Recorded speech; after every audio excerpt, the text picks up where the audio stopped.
Wero2017 inspired Māori leadership in education. Kia ora. Fresh from the army at 19, I went straight into what I knew best, which was the ngāhere, the bush. Planting native trees, and I might say only native trees, not that electric native tree.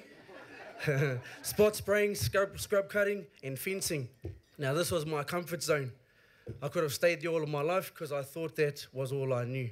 How many of us have those students in our class or those whānau members in our whānau that do nothing outside of their comfort zone because they are afraid of failing or what others think of them, or they are constantly putting themselves down? Now we all know as teachers, as education providers, our job is to find the potential in our tamariki, a potential that they may not see, and help mould and shape them to becoming greater, to push them past their comfort zones and into a realm of greatness, to get them to look past their comforts, their reality, and to embrace their skills to build new realities that are going to allow them to contribute positively to the community. Now myself, I was stuck in a comfort rut, in the bush. I needed someone to find their potential in me to spark the passion of doing something other than working in the bush. Now, my missus was that person for me. I remember coming home one day from mahi, all wet, tired, hungry, haunga, and complaining about the day. I remember her saying, "Kilt, you got a brain in there, Kilt. Use whatever peanut you have left to study." She saw in me a little bit of potential. Or she got sick of washing my pink weed spray-covered back. She removed me from my reality and helped build a new real. I hung up my dirty gumboots and spade, and went on to learning about theories of Bronfenbrenner. Brenner. Eh? Woo! And I'd just like to thank Matua Mordhu for passing me through my study.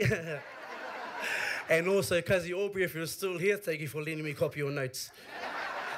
Without you two, I'd still be in the bush. I graduated after 3 years of trying to learn about theories I didn't understand. I still don't understand. Names I found hard to pronounce like Piaget or Vygotsky. Associate teachers from practicum saying I wouldn't graduate because my paperwork wasn't the best. I'm happy to say that the bro Hayden Swan, where are you, bro?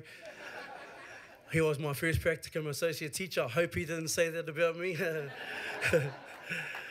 And after many years in teaching, my planning is still not the best, but it's improved.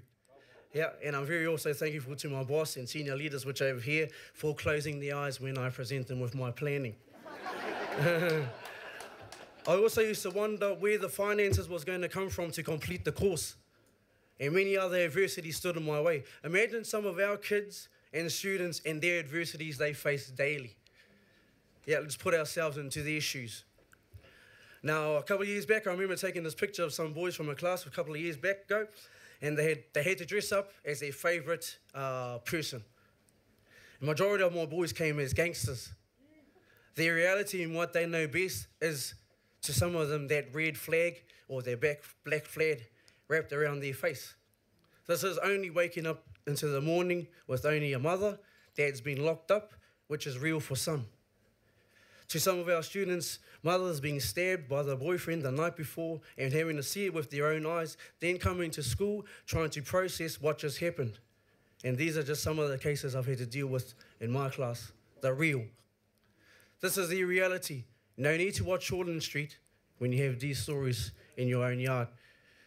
Now, my question that was burning in my head was, how the hell do I get to realise these kids' potential? Now, I can only speak from my experience, and I know I'm preaching to the converted.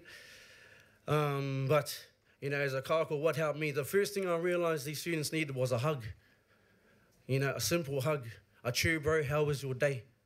How was your morning? Have you had a kai? They need lots of love. Someone they could trust and look up to as a role model. And I'm still working on the role model part. I learned that promises I made, I had to keep. I had to keep the promises. No to all. If you make a promise, keep it. They have been let down many a time before.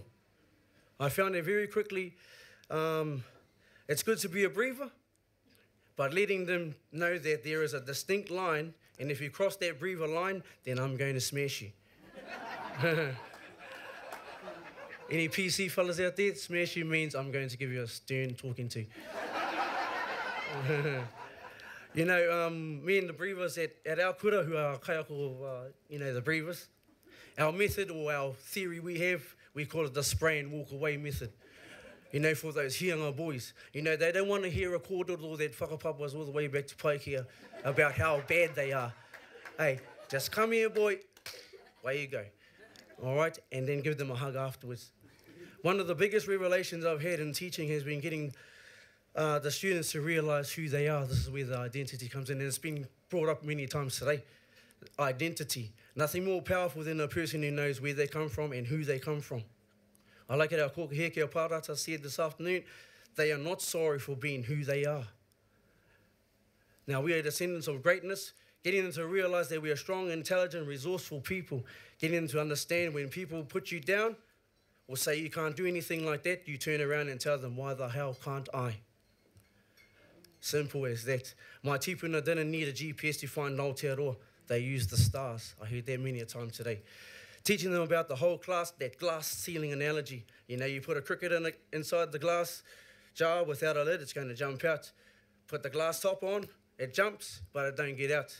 After a while, you know, cricket's jumping, keeps hitting the top. You take the lid off, it still won't jump out because it's restricted. It's conditioned its mind to say, this is how high I can go. And sometimes that's what people do to our tamariki. They put them in a glass jar, put the lid on, and then they just leave them there. But what we want to teach our kids is that when you're put inside a glass jar and you can't get out from the top, smash the glass. All right? Anything is possible. And that was my true revelation. I also like to pay, before we entertain, or try to entertain, my kids will entertain, I'd just like to pay honour to all my old kaiako out there. I've seen a few today. Naomi Johnson, who else was out there? Kiri on my grant.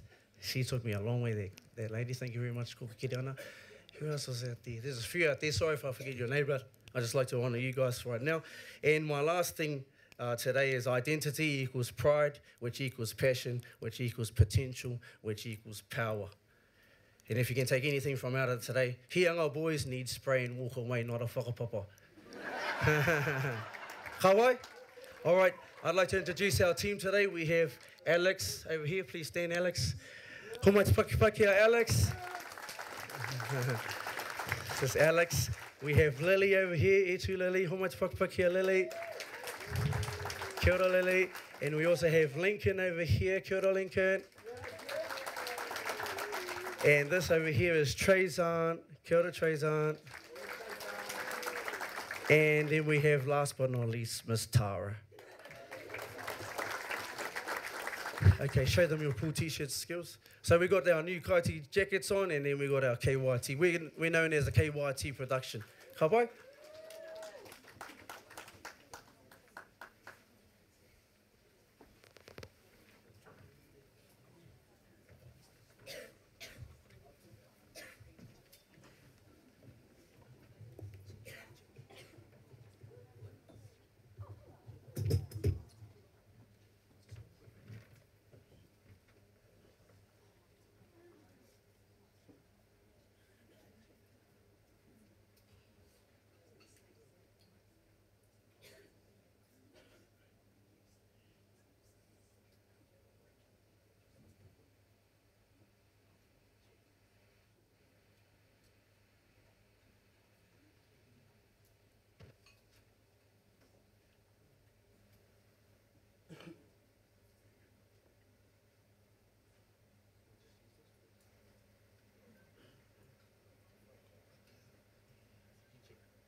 That rocks the party.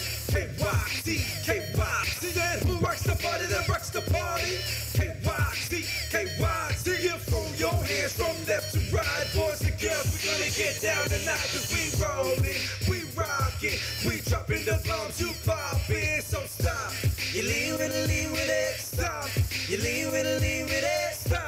You lean with it. Throw your hands from left to right. Just stop. You lean with it. Stop. You lean with it. Stop. You lean with it. Throw your hands from left to right.